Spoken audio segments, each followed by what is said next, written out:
નમસ્કાર, નિર્માણ ન્યૂઝની વિશેષ રજૂઆત આઈપીએલ 2024 કાર્યક્રમ સાથે હું છું યજ્ઞ ત્રિવેદી. દર્શક મિત્રો, આઈપીએલ 2024 કાર્યક્રમમાં આપણે જ્યારે ગઈકાલની એક મેચને લઈને ચર્ચા કરતા આવીએ છીએ અને આજની એક મેચને લઈને ચર્ચા કરતા આવીએ છીએ.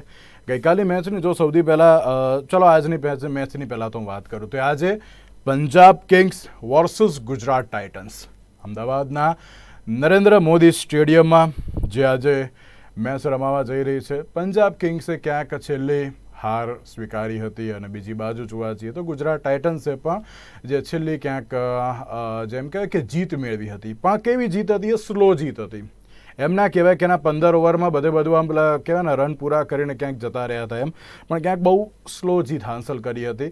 આજે પંજાબ જીતવાની એક જે કહેવાય ને ક્ષણ સાથે અત્યારે હાલ તો આવશે કે ના આજે કેવી રીતે જીતે, આજે કેવી રીતના રન્સ અત્યારે હાલ તો જે મારીશું, શું કરીશું, શું નહીં, એવી બધી પ્રકારનું વિચારની સાથે આ વખતે પંજાબ કિંગ્સ મેદાનમાં ઉતરશે. ગુજરાત ટાઇટન્સનું તો હોમ ગ્રાઉન્ડ છે એટલે ગુજરાત ટાઇટન્સ આ વખતે કેવી રીતે રમશે તે તો એક સવાલ યથાવત છે. પણ તેની સાથે ગઈકાલની મેચની વાત કરું, ગઈકાલે એમ કહેવાય છે ને સ્કોર બને જ છે તૂટવા માટે, ટાર્ગેટ અને તેની સાથે એમ કહેવાય ને કે ઘણી બધી એવી પરિસ્થિતિઓ હોય છે કે જેમાં સારા એવા ટાર્ગેટ બનતા હોય છે, સારો એવો રેકોર્ડ બ્રેકિંગ સ્કોર બનતો હોય છે અને તે ક્યાંક એમ કહેવાય ને કે બીજી ટીમ તેને તોડી જ લેતી હોય છે. અને એ જ પરિસ્થિતિ કાલે થઈ. આપણે જે 277 રનની જે એક મેચ જોઈ હતી સનરાઇઝર્સ હૈદરાબાદવાળી, કે જેમાં ક્લાસેન પછી જે હેડ ને તમામ ખેલાડીઓ દ્વારા બહુ સારું પ્રદર્શન કરવામાં આવ્યું હતું. પણ ગઈકાલની મેચમાં આપણે ભૂલવી ના જોઈએ કોલકાતા નાઇટ રાઇડર્સના સુનિલ નારાયણ, જેમણે 39 બોલમાં 85 રન માર્યા. અનબિલિવેબલ મેચ હતી ગઈકાલની. સાથે જ્યારે રઘુવંશીની વાત કરીએ તો 27 બોલમાં 54 રન. આંદ્રે રઝલ જે પ્રમાણે આઉટ થયા, તેમણે પણ ક્યાંક જે બોલર ઈશાંત શર્માની જે બોલિંગ હતી તેને પણ ક્યાંક એપ્રિશિએટ કર્યું હતું કે ના સુપર બોલિંગ હતી. અને ગઈકાલનો જે ક્ષણ હતી એ ઘણી યાદગાર પણ હતી, કારણ કે આ પ્રકારની જે બોલિંગ હોય કે ભાઈ બેટિંગ હોય ઘણી મહત્ત્વની જોવા મળતી હોય છે. તે જ અનુસાર રિંકુ સિંહ પણ બહુ સારું એવું રમ્યા. પણ તેની સામે દિલ્હી કેપિટલ્સ ક્યાંક 166 રનમાં એમ કહેવાય ને કે આખી ટીમ જ આઉટ થઈ ગઈ. કોઈ એફર્ટ્સ ના જોવા મળ્યા, કોઈ સારો એવો ક્યાંક એમ કહેવાય કે રન ચેઝ ના જોવા મળ્યો. માત્ર ને માત્ર રિષભ પંત અને સ્ટબ્સ એ બે જ દ્વારા સારી એવી ક્યાંક બેટિંગ કરવામાં આવી. એવું લાગ્યું કે ના અત્યારે તો ક્યાંક જીતશે પણ ક્યાંક જીતી ન શક્યા અને આખી પરિસ્થિતિ અત્યારે તો નજર સમક્ષ છે. બંને મેચ ઉપર ચર્ચા વિચારણા કરીશું. આ બંને મેચ ઉપર ચર્ચા વિચારણા કરવા માટે અમારી સાથે જોડાઈ ગયા છે અશોકભાઈ મિસ્ત્રી, કે જેઓ સ્પોર્ટ્સ એક્સપર્ટ છે. જી અશોકભાઈ, સૌથી પહેલાં તો આપનું સ્વાગત છે. Thank you so much. Ashokbhai, સૌથી પહેલાં તો ગઈકાલની મેચને લઈને વાત કરીએ. અશોકભાઈ, ગઈકાલની મેચમાં મેં શરૂઆતમાં જ મેં કહ્યું ને કે ટાર્ગેટ અને રેકોર્ડ બને જ છે તૂટવા માટે. અને 2013માં જે એક રેકોર્ડ બન્યો હતો રોયલ ચેલેન્જર્સ બેંગ્લોરનો, ક્રિસ ગેલ, વિરાટ કોહલી, એબી ડિવિલિયર્સ એમના દ્વારા જે 263 કે 65 રનનો એ વખતે ટાર્ગેટ આપવામાં આવ્યો હતો, તે 2013નો રેકોર્ડ 2024માં છેક તૂટ્યો. અને એમાં પણ સૌથી પહેલો સનરાઇઝર્સ હૈદરાબાદે તોડ્યો અને ત્યારબાદ ગઈકાલે કોલકાતા નાઇટ રાઇડર્સે તોડ્યો. અને એમ કહેવાય કે એક અદ્ભુત બેટિંગ જોવા મળી ગઈકાલે. સૌથી પહેલાં તો આપણે જે રીતે વિનિંગ ટીમની ક્યાંક ચર્ચા કરતા હોઈએ છીએ અને એ જ પ્રમાણે શું કહેશો સુનિલ નારાયણની બેટિંગને લઈને? પહેલી વસ્તુ એ કે સુનિલ નારાયણનું ટીમમાં સ્થાન ગઈકાલે પણ આપણે કદાચ આ વિષય પર ચર્ચા કરી હતી કે એનું ટીમમાં સ્થાન એક બોલર તરીકેનું હતું જ્યારે when he came into IPL. અને ત્યાર પછી એ વખતના કેપ્ટન ગૌતમ ગંભીર, કે જે અત્યારે મેન્ટર તરીકે જોડાયા છે, એમને એમ લાગ્યું કે આ વ્યક્તિના બાવડા મજબૂત છે, વેસ્ટ ઇન્ડિઝના ખેલાડીઓ જબરા હોય છે, કાંડામાં તાકાત છે, તો આ ખેલાડીને ધારો કે ઉપર મોકલીએ, આઉટ થઈ જાય તો કોઈ વાંધો નથી, પણ જો આઉટ ના થાય ને એમાં 4-5 છગ્ગા મારી દે તો આપણે જે પાવર પ્લેમાં રનરેટ જે જાળવવાનો છે એ રનરેટ આપણે સારો જાળવી લઈએ. અને હી સ્ટાર્ટેડ ડુઈંગ ધેટ. અને એ વખતે પ્રથા પાડી કે એક બોલરને ઓપનિંગ બેટ્સમેન તરીકે મોકલ્યા અને that was successful. A champion પણ બન્યા. અને એ વખતથી આટલા વર્ષો બાદ ફરી એકવાર ગૌતમ ગંભીર આ ટીમના મેન્ટર તરીકે અત્યારે જોડાયા છે. તે વખતે કેપ્ટન હતા. ફરી એકવાર એણે આખી ટીમમાં જાન ફૂંક્યો છે. ફરી એકવાર એને કહ્યું કે ઓકે ભાઈ નારાયણ, તું જે રીતે રમતો હતો એ રીતે રમ, ભલે તું આઉટ થઈ જાય અમને કોઈ વાંધો નથી, તારી એક વિકેટ જતી રહેશે તો અમને કોઈ વાંધો નથી, પણ જો તું શરૂઆતમાં આવીને બોલરોના જેને કહેવાય ને કે બોલ ઉપરની પેલી સીમ હોય સીમ તોડી નાખે, ફાડી નાખે એવી બેટિંગ કરીશ તો અમને આનંદ થશે.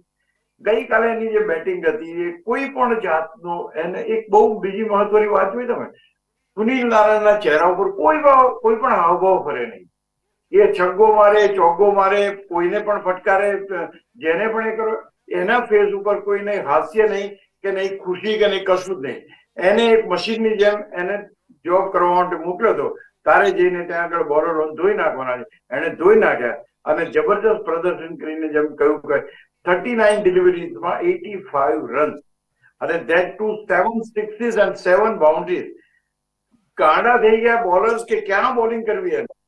તમે ઓવરપીચ નાખો તો છગ્ગા, ફૂલટો નાખો તો છગ્ગા, યોર્કર મારો તો ચોગ્ગા. કોઈ પણ જગ્યાએ કોઈ પણ બોલર કોઈ પણ રીતે આ નારાયણને એ કરી શક્યા નહીં. અને બીજી બાજુ રઘુવંશી હતા, એને પણ એવી જબરજસ્ત કરી. એ બે જણા લગભગ 40-45 રનમાં તો 100-125 ની આસપાસમાં તો એ કરી નાખી, પાર્ટનરશીપ બનાવી દીધી. હવે આમાં સૌથી મહત્વની વાત એ બની કે લોકોને મજા આવી. ભલે દિલ્હી ધોવાતું હતું કે કોઈ પણ ધોવાતું હતું, પણ જે રીતની બેટિંગ થઈ લોકોને જોવાની મજા આવી ગઈ. આટલો બધો સ્કોર બન્યો, 372 રનનો, 272 રનનો સ્કોર, 7 વિકેટે, અને લોકોને જોવાની મજા આવી ગઈ. પૈસા વસૂલ થઈ ગયા. એટલે ગઈકાલે હવે જુઓ તમે, જો એક તમારી પાસે સારો મેન્ટર આવવાથી શું થાય છે જુઓ તમે. શરૂઆત તમને સોલ્ટ અને નારાયણે સારી કરી આપી, ત્યાર પછી અંકરિશ આવ્યો, એને પણ જબરજસ્ત એ કરી, વેંકટેશ આવ્યો, રિંકુ આવ્યો, શ્રેયસ આવ્યો. આ દરેકે કોન્ટ્રીબ્યુશન આપવા માંડ્યા. This is something which is called, એક જબરજસ્ત જે કહેવાય કે એક મેન્ટર આવે તો એની શું એ થાય. એને કહ્યું બધાને કે you all are there for the playing. તમે રમવા માટે આવે છો, તમારે રમવાનું છે અને આ રીતના આપણે રમવાનું છે. અને એ જ રણનીતિ પ્રમાણે બિલકુલ ચાલે છે. તમે આ એક ટીમ, આને તમે જોજો, આ વખતે તમને કંઈક નવા પરિણામો આપશે. બીજું ગુજરાત ટાઇટન્સ 2 વાર રમીને 2 વાર ચેમ્પિયન, 1 વાર ચેમ્પિયન, 1 વાર રનર્સઅપ કેમ થઈ? કે એવું તો હાર્દિક પંડ્યામાં કઈ એવું હતું નહીં, but the coach was there. જે રીતના કોચ એની પાછળ પડતો, જે રીતે આશીષ નેના એની પાછળ પડતો હતો, તમે જો એ માણસ ગમે ત્યાં ઉભા હશે ને ત્યાં આગળ જઈને એની સાથે વાત કરતો હતો. Each and every delivery, the passion. જીતવું છે બસ, બીજું કઈ નહીં. કઈ કોઈને સારું લાગે, ખરાબ લાગે, હા ના, બધું કઈ નહીં, મારે જીતવું છે. તો આ એક વસ્તુ ક્યાંક જોવા મળે. એની પહેલા સચિન તેંડુલકર મુંબઈ ઇન્ડિયન્સ માટે કર્યું કે તમને ઇનપુટ એવા જબરજસ્ત આપે કે તમને આઉટપુટ સારા મળે. તો ક્યાંક ને ક્યાંક મજા આવી ગઈ, જોરદાર મજા આવી. છગ્ગા જોવા મળે, ચોગ્ગા જોવા મળે, તોફાન જોવા મળ્યું. અને ક્યાંક બોલર હતો, કચ્છરઘાટ નીકળવાનો હતો, તો એમાં તો કોઈ સવાલ નથી. આ પર્ટિક્યુલર મેચ આઈપીએલ જ એના માટે બની છે. ઓફકોર્સ હું તો અનહેપી, મને એમ નથી, મને તો પેલા લોકો એમાં ચારે મજા આવી. જે રીતે પેલા એ આપણો રિષભ પંતે પેલા વેંકટેશ આયરની બોલિંગમાં જે છગ્ગા ચોગ્ગા મારે, પેલો ઘાંગો થઈ ગયો, ક્યાં બોલિંગ કરવી મારે એને. 24-25 રન એક જ ઓવરમાં લઈ લીધા એને. તો એવું નથી કે નથી રમ્યા, મજા આવી ગઈ. ટૂંકમાં કહેવાનો મતલબ કેકેઆરની ટીમ મજબૂત છે, મોટો સ્કોર હતો, એની સામે દિલ્હી ચેસ કરી શકે એવી શક્યતા તો હતી નહીં, પણ તે છતાં જે કઈ વળતી લડત, ભલે 2 માણસો આપી, પણ વળતી લડત આપી, અને એમાંય પણ જોવાની મજા લોકોને આવી. તો કાલનો ફૂલ એન્ટરટેનમેન્ટ વાળી ગેમ કહેવાય, પૈસા વસૂલ ગેમ. ભાઈ એક બહુ મહત્વનો પ્રશ્ન કે આપણે એમ કહેતા હોઈએ છીએ ને કે જ્યારે કોઈ પણ મેચ હોય ને તેમાં એક એફર્ટ જોવા મળતા હોય છે ટીમના, અને એમાં પણ પ્લેયર્સના. ગઈકાલે જે પ્રમાણે બોડી લેંગ્વેજની વાત કરીએ, જે પ્રમાણે એમ કહેવાય ને કે જે ઉત્સાહ જોઈએ, કે પછી એમ કહેવાય ને કે એફર્ટ્સ એ જ હતા કે ગમે તેમ કરીને અમારે આ મેચ જીતવી છે. કોલકાતા નાઇટ રાઇડર્સ તરફથી એ પ્રમાણેનો જે ક્યાંક આમ એમ કહેવાય ને કે આમ જુસ્સો હતો કે ના, આ વખતે ગમે તેમ કરવું છે, જીતવું તો છે. અત્યારે હાલ પોઈન્ટ ટેબલ પર સારા એવા એમ કહેવાય ને કે પોઝિશન ઉપર પણ છે. આપણે આની પહેલાંની એક મેચ જોઈ હતી અશોકભાઈ, સનરાઇઝર્સ હૈદરાબાદ અને મુંબઈ ઇન્ડિયન્સવાળી. સનરાઇઝર્સ હૈદરાબાદ એ વખતે 277 રન માર્યા હતા, ત્યારે સામે એફર્ટ્સ પણ એવા હતા મુંબઈ ઇન્ડિયન્સના, આપણે ભૂલવું ના જોઈએ. ભલે મુંબઈ ઇન્ડિયન્સ હારી ગઈ છે, અત્યારે ક્યાંક સારું ફોર્મ નથી આપતી, પણ એ વખતે એફર્ટ્સ હતા, આપણે ભૂલવું ના જોઈએ. અને એ પ્રમાણે ક્યાંક 30 રનમાં 30 કે 40 રનમાં તેઓ હાર્યા હતા, તેવી પણ બાબત આવી હતી. પણ આ વખતે જ્યારે દિલ્હી કેપિટલ્સની વાત કરીએ અશોકભાઈ, કોઈ એવા એફર્ટ્સ હતા જ નહીં. ડેવિડ વોર્નર જ્યારે આઉટ થયા ત્યારબાદની વાત કરીએ તો કોઈ એમ કહેવાય કે જે પૃથ્વી શો, મિચેલ માર્શ, પોરેલ, કોઈનું પણ સારું પરફોર્મન્સ નહીં. ઇવન અક્ષર પટેલ પણ કોઈનું સારું પરફોર્મન્સ નહીં. અને માત્ર રિષભ પંત, કારણ કે કેપ્ટન છે, કેપ્ટન ઇનિંગ્સ રમવી પણ પડે. બટ ઓબ્વિયસ છે, કારણ કે ગઈકાલે એક એવી પરિસ્થિતિમાં હતી ટીમ કે જ્યાં કેપ્ટને આગળ આવવું પડે, પણ અન્ય પ્લેયર્સમાંથી કોઈને આવા સારા એવા એફર્ટ્સ જોવા મળ્યા જ નહીં. અશોકભાઈ, શું કહેશો દિલ્હી કેપિટલ્સની ગઈકાલે બેટિંગને લઈને?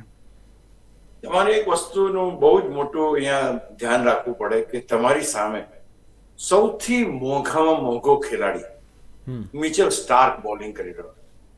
તમે ભલે મિચેલ સ્ટાર્ક પહેલી વખતની મેચની અંદર બહુ ધોઈ ગયો એટલે લોકો ચર્ચા કરવા મને કાંક ખેલાડીમાં કઈ દમ નથી, નામ ને તેમને મોંઘો છે, પણ સ્ટાર રિમેન સ્ટાર. કાલે જે એના પોતાના દેશના ખેલાડીઓ, બંને ખેલાડીઓને જેને આઉટ કર્યા, વોર્નર અને માર્શને, those were the beauty of the deliveries. અને એ જ્યારે આઉટ થયા ત્યાર પછી જે પરિસ્થિતિ એટલી જબરજસ્ત હતી કે પર ઓવર તમારે અમુક રન કરવાના, એટલો મોટો ભાર, પહાડ જેવો લક્ષ્ય હતું, એટલે કઈ થઈ શકે એવી શક્યતાઓ પહેલેથી જ ઓછી લાગી.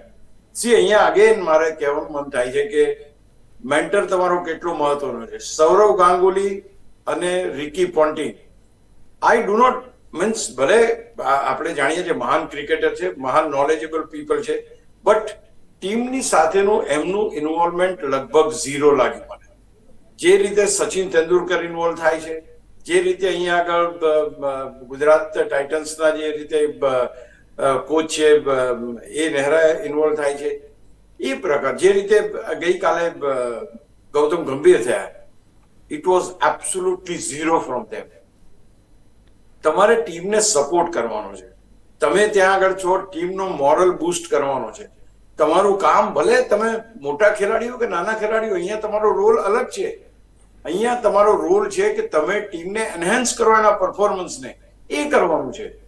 એને બદલે તમે એક જ જગ્યાએ બેઠા છો, ત્યાં આગળથી તમે મેચ જોયા કરો છો, કોઈ ચોગ્ગો વાગે તો તાલી મારો છો, કોઈ ખરાબી થાય તો માથે હાથ મૂકો છો. I mean that is not the work. હું માનું છું કે જે રીતે નવો ચીલો ચાતર્યો છે, હમણાં થોડા દિવસ પહેલા સૌરવ ગાંગુલીએ ટ્વીટ કર્યું હતું, એમણે કહ્યું હતું કે ભાઈ આશિષ નહેરા આવી રીતના ખેલાડીની પાછળ જવું ના જોઈએ, કેપ્ટનની પાછળ દોડવું ના જોઈએ, કેપ્ટનને એની રીતે ગ્રો કરવા દેવા જોઈએ.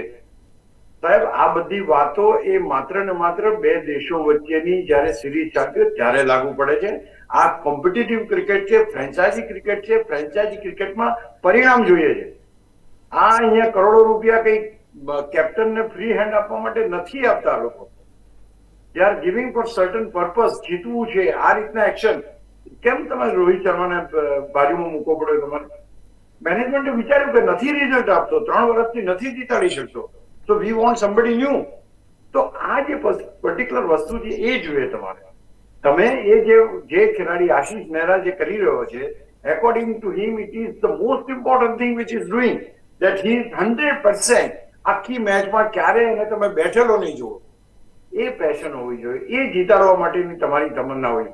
તમે બહારથી જ્ઞાન આપશો કે અમે અમારા જમાનામાં 100 રન માર્યા તો તમારે 100 મારવા જોઈએ, it is not going to happen. Gone are the days. એ જમાના ગયા કે જે વખતે આટલું કોમ્પિટિટિવ ક્રિકેટ નહોતું, અત્યારે છે. અને અત્યારે પરિણામલક્ષી ક્રિકેટની અંદર કોચ અને મેન્ટરની ભૂમિકા બહુ જ મહત્વની છે. That is the reason they are hiring such a high pad coach. એટલે આ જે પરિસ્થિતિ છે એ ક્યાંક ને ક્યાંક જે રીતે હું આમ giving full marks to Ashish Nehra, because he is a executor. એને ટોપમાં કહેવામાં આવ્યું કે મારે જીતવું જોઈએ, તારે જે કરવું હોય કર, જેને કાઢવો હોય કાઢ, રમાડવું હોય રમાડ, એ તારી જવાબદારી, મારે પરિણામ જોઈએ. આ પરિણામ એ લાવે છે બીકોઝ હી ઇઝ કનેક્ટેડ. અશોકભાઈ, એક બાબતમાં હું આપને એ પણ કહીશ કે જ્યારે ગુજરાત ટાઇટન્સમાં જ્યારે કેપ્ટન હાર્દિક પંડ્યા હતા ત્યારે પણ આશિષ નહેરા એ વખતે એ જ જે સિચ્યુએશનમાં હતા, તેમણે હાર્દિક પંડ્યાને પણ એ પ્રમાણે ક્યાંક ટ્રેન કર્યા હતા. ચલો, એ સારા એવા પ્લેયર છે, એમ કે એક્સપિરિયન્સ ખેલાડી છે, પણ તો પણ તેમને જ્યાં કોઈ પણ તે અટકે ત્યાં પાછળ આશિષ નહેરા ઊભા રહેતા હતા. ચલો, ત્યારે શુભમન ગિલ તો ચલો નવા છે, પણ ત્યારે પણ ઊભા રહેતા. એટલે ક્યાંક ફૂલ માર્ક્સ આપણે તમને આપવા જ પડે. 100% આપવા પડે. હાર્દિક પંડ્યાને ખબર હતી. Hardik Pandya very smart cricketer. According to me is the most smart cricketer in the team.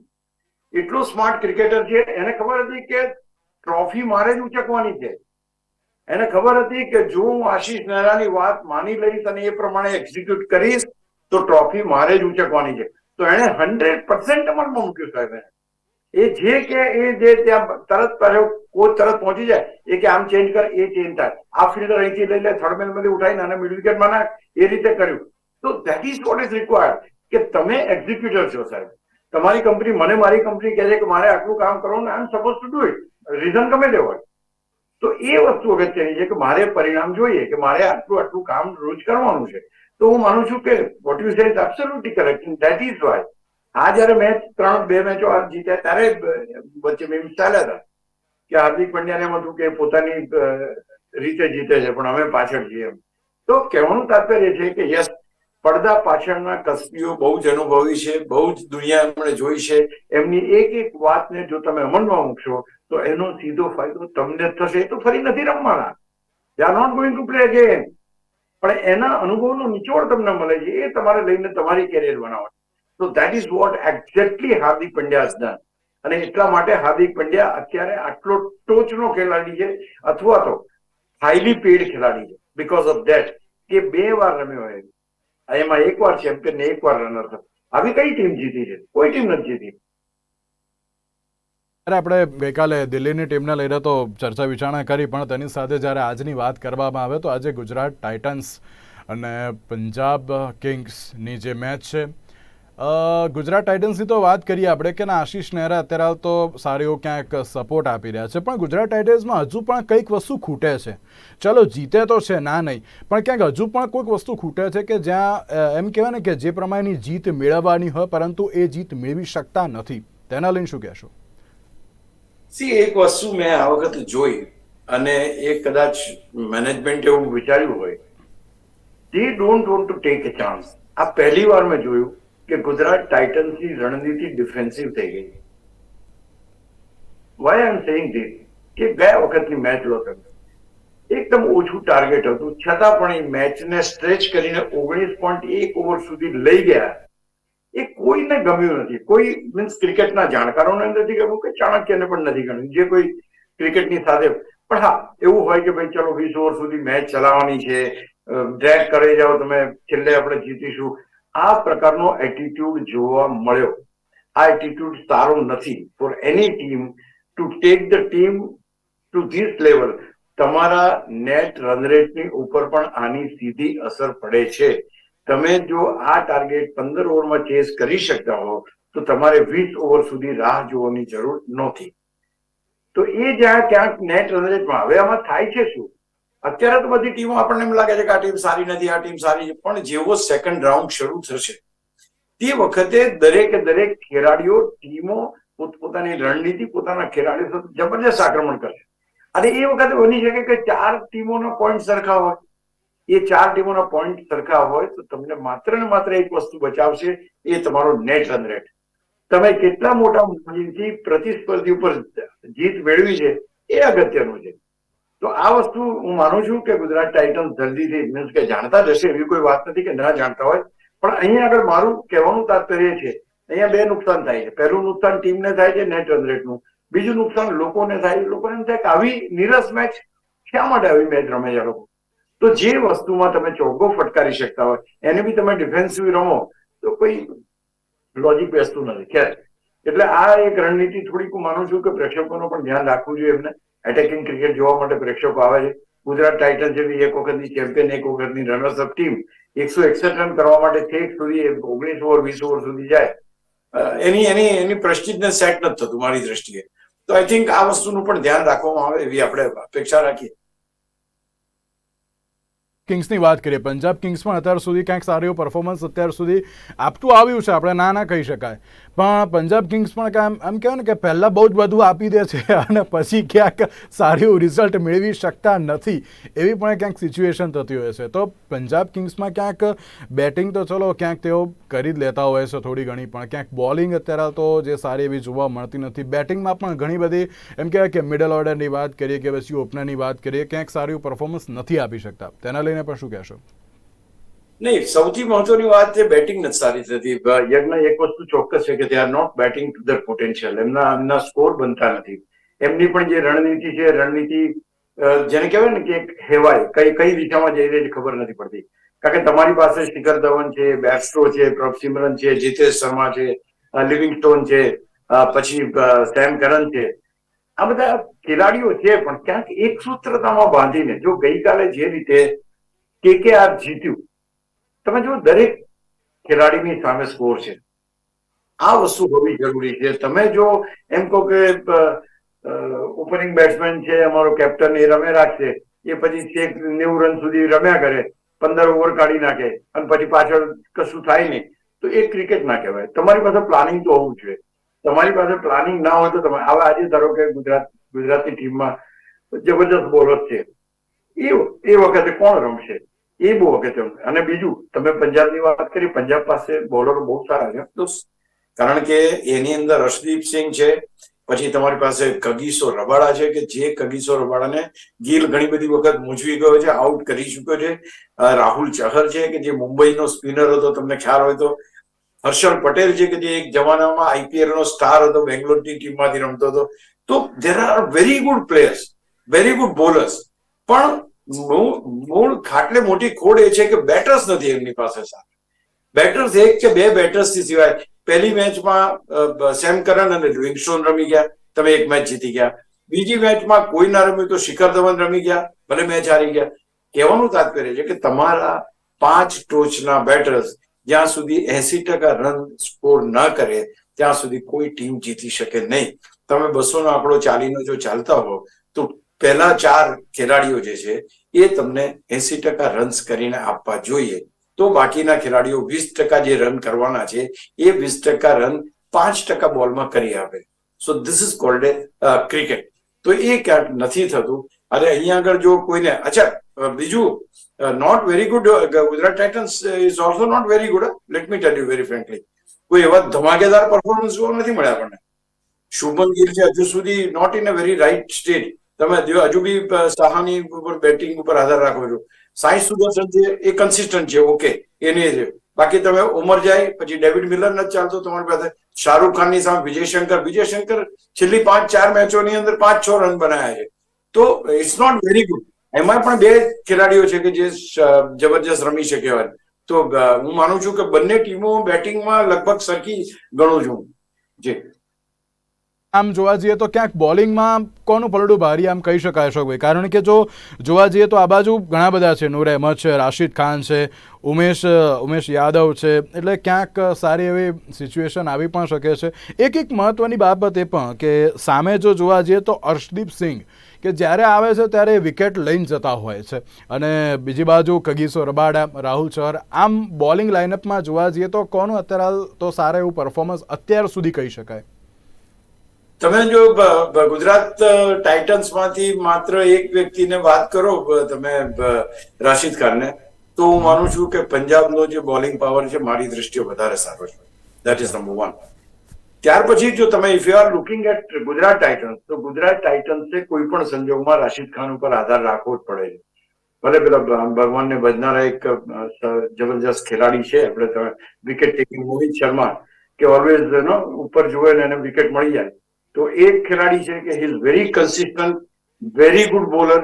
પણ એને બાદ કરતા બાકીના ખેલાડીઓ, તમે દર્શન નીલકંઠેની વાત કરો, હી કેન બી પ્લેડ, કોઈ નૂર અહેમદ છે, ઉમેશ યાદવ છે. ઉમેશ યાદવ ઓલસો, હું એને IPL નો બોલર નથી ગણતો. He is a very good bowler, but he is a test match bowler. Reverse swing કરાવી શકે, બધું એવરી પોસિબલ રીઝન હોઈ શકે. પણ કહેવાનું તાત્પર્ય છે કે એના કરતા અહીં આગળ તમે કગીસો રબાડા અને હર્ષદીપ સિંહ, આ 2 શરૂઆતની 2-4 ઓવરોમાં જો એકાદ 2 ખેલવી ગયા ને, તો તમારી આખી રન બનાવવાની જે રણનીતિ છે એની ઉપર ચોખ્ખી અસર કરે છે. એટલે Kagiso Rabada still the best bowler according to me. Harshal once again, જેમ આપણે અહીંયા આગળ મોહિતની વાત કરીએ છીએ, હર્ષલ પટેલ એકવાર IPL નો ખતરનાક બોલર હતો, સૌથી વધુ વિકેટ લેનાર બોલર. હરપ્રીત બ્રાર, હી સ્પિન્સ વેરી વેલ, અને બહુ જબરજસ્ત વિકેટો પણ લે છે. એને તો રાહુલ ચહર મુંબઈનો આ ખેલાડી છે, એ પણ જોરદાર છે. તો there is a good thing. એમ તો પછી સેમ કરન પણ નાખે છે બોલિંગ. પણ તાત્પર્ય કહેવાનું એવું છે કે જો તમે અહીં આગળ રાશિદ ખાનને વાત કરો તો બાકીના ખેલાડીઓ ગુજરાત ટાઇટન્સના રમી શકાય એવા છે. જ્યારે તમારી પાસે ત્યાં આગળ 2 ખેલાડીઓ તમને તકલીફ આપે એવા છે, કગીસો રબાડા અને હર્ષદીપ, ભલે તમે છગ્ગો મારી લો પણ એ બીજા બોલે તમને જલાઈ દેશે ક્યાંક. તો આ જે ક્ષમતા એ પંજાબમાં થોડી +1 મને વધારે લાગે બોલિંગ. જવાબ આપજો. આપણે નરેન્દ્ર મોદી સ્ટેડિયમની વાત કરીએ ને તો તેમાં ક્યાંક પહેલી બેટિંગ જે લેતા હોય છે ક્યાંક જીતી શકતા નથી, એક એવી બાબત જોવા મળતી હોય છે. અત્યાર સુધી ક્યાંક રન ચેસ કરવામાં આવે તે ક્યાંક અત્યારે તો જીતી શકે છે. શું કહેશો તેને લઈને? પણ જો આજે ગુજરાત ટાઇટન્સ ટોસ જીતે તો ક્યાંક ચેસ કરવાની જ અત્યારે તો સિચ્યુએશન લેવી જોઈએ એવું નથી લાગતું? હું તો માનું છું કે ટોસ જીતીને પહેલા બેટિંગ કરવામાં કોઈ વાંધો નથી, કારણ કે તમે જો ટોસ જીતીને પહેલા બેટિંગ કરશો તો વધારે સારી રીતે સ્કોર કરી શકશો, નંબર 1. બીજું કે ઓફકોર્સ સેકન્ડ હાફ જે છે એ સેકન્ડ હાફના ડ્યુ ફેક્ટર થોડું ઘણું કામ કરે છે. હવે ડ્યુ ફેક્ટર જયારે કામ કરે તો ball is not been able to, એને બોલ પકડવામાં તકલીફ પડે, એને વારે ઘડીએ સાફ કરવો પડે, લાઇન લેન્થમાં તકલીફ પડે, એટલે એ જયારે હોય તો એમાં તે વખતે ચેસ કરવાની તમને વધારે સારી એ થાય. બાકી તમે ફ્રેશ વિકેટ ઉપર સારી રીતે બેટિંગ પણ કરી શકો. પણ અગેન અહીંયા આગળ જે આપણે જોયું છે 160, 170, 180 એવા જ રન ચાલ્યા છે. આપણે એ અપેક્ષા કરીએ કે 200 ની ઉપર આંકડો જાય તો લોકોને જોવાની મજા આવે. એટલે તમે જે કહ્યું બરાબર છે, ચેસ કરવાનું સરળ એટલા માટે છે કે તમારે તે વખતે બોલિંગ કરવાની ના હોય, બેટિંગ કરવાની હોય. જે વખતે ડ્યુ ફેક્ટર બોલ ઉપર અસર કરતું હોય એ તમને તકલીફ આવે, વારે ઘડી તમારે બોલ સાફ કરવો પડે, બોલ ગ્રીપ ના થાય. આ બધી પરિસ્થિતિ તમને ચેસ કરવામાં સરળ પડે. ચેસ કરવું અહીંયા આગળ ડેફિનેટલી સહેલું છે. બિલકુલ. તો હવે જોવાનું એ રહ્યું કે આજે જ્યારે ગુજરાત ટાઇટન્સ અને પંજાબ કિંગ્સની જે મેચ છે કોણ કેવું પરફોર્મન્સ આપે છે, કોની બેટિંગ સારી રહેશે, કોની બોલિંગ સારી રહેશે, તો આવનારો સમય જ બતાવશે. અશોકભાઈ, આપનો આભાર અમારી સાથે આ ચર્ચા વિચારણામાં જોડાવા માટે. તો દર્શક મિત્રો, IPL 2024 કાર્યક્રમ આપશો. નમસ્કાર.